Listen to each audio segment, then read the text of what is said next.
Hey, Mitch Kilgore here, and I fish in trees. Look what I call it. Or rescued is a better word. This big boy is 10 foot long. He's a 10-foot gar. I've been working on this thing for well over a year. He is seriously time consuming. You're looking at 2 logs. Portions of 2 logs, one for the body and one for the head.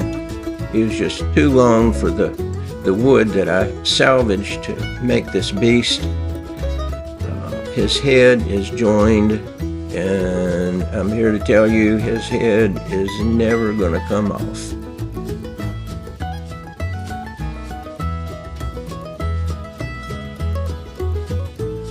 This is the source of this fish. It's a huge pile of cypress destined to just be chipped up, made into mulch, and then it would just rot in time. It's now, instead of lost forever, it will live for a long time as a 10-foot garfish.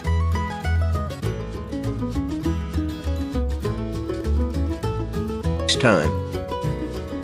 This process takes time.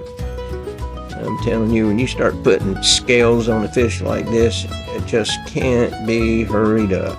Plus, ideas have to gestate. New cuts, procedures, they often take learning through repetition. I just have to be patient. Scale and creativity. What does that mean?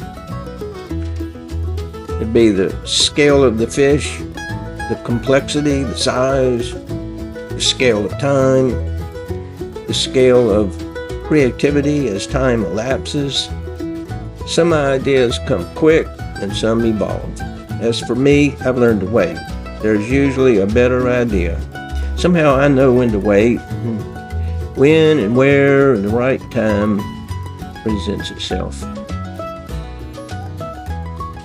Not sometimes, but every time I pick up a saw or a chisel or an electric tool, I learn something new.